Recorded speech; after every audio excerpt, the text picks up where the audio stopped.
প্রয়াত বলিউড অভিনেতা মুকুল দেব হিন্দি টেলিভিশনে অতি পরিচিত মুখ ছিলেন তিনি। বেশ কিছুদিন ধরেই অসুস্থ ছিলেন এই অভিনেতা, ভর্তি ছিলেন আইসিইউতে। 23শে মে হাসপাতালে মৃত্যু হয় 54 বছর বয়সী এই জনপ্রিয় অভিনেতার। অভিনেতার মৃত্যুর খবর নিশ্চিত করেছেন অভিনেতা বিন্দু দারা সিং। সন অফ সর্দার আর এই ছবিরই সিকুয়েলে ছবিতে মুকুলের সঙ্গে কাজ করেছিলেন তিনি।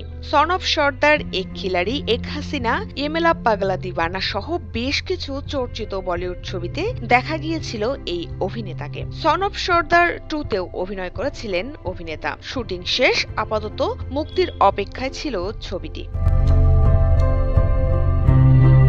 এছাড়াও তামিলনাড়ু, তেলেগু, পাঞ্জাবি ভাষাতেও বেশ কিছু ছবি এবং টেলিভিশন শো করেছেন তিনি। ফ্যাশন দুনিয়ারও পরিচিত মুখ ছিলেন তিনি। অনেক র্যাম শোতেও তাকে দেখা গিয়েছিল। বেশ কিছু বাংলা ছবিতেও কাজ করেছিলেন এই জনপ্রিয় অভিনেতা।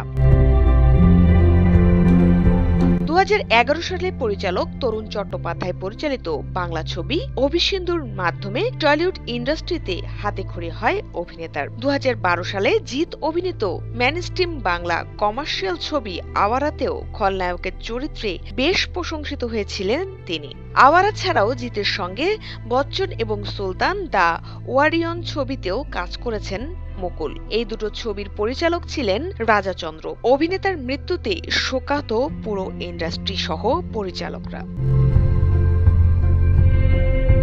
ইন্দ্রাণী মুখার্জি, ডেস্ক রিপোর্ট, সকালের বাণী।